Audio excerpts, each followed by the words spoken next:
Rather insightful piece you're not going to see discussed around most of the mainstream media. In fact, he's one of the few people I've seen cover this other than myself, traveling the world writing what the people need to know. It's the last American vagabond, and beyond the hype, how Neuralink advances the transhumanist agenda and harms innocent animals. It is Derek Bros. Derek, I read this piece. It's very insightful in that you're quoting Musk directly.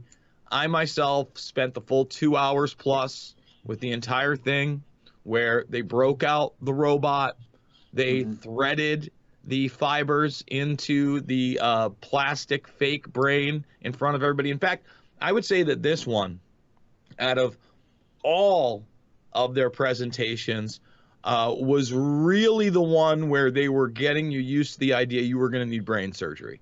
A lot of emphasis on that, how the device was going to be there, how it would need to be charged.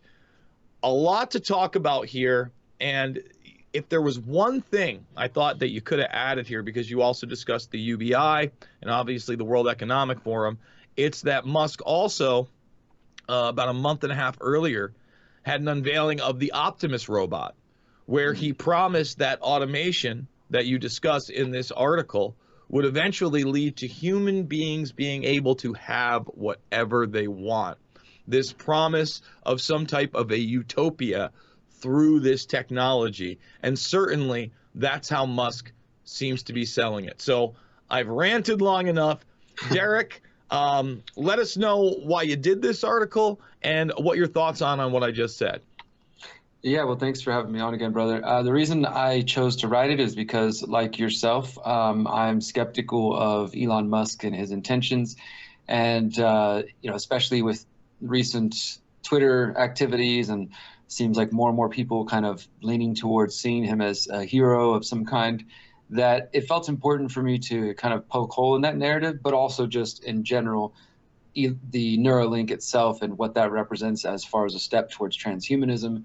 And then again, just quoting from him directly, just listening to the presentation and really listening to what he's saying or what he's not saying and what the implications are of that, it seemed important to me because there's just this huge fanboy thing going on with many people in and out of our circles, from the kind of mainstream world, tech world, people who, especially I've seen this with past presentation where he's based in Austin in Texas, where I'm originally from.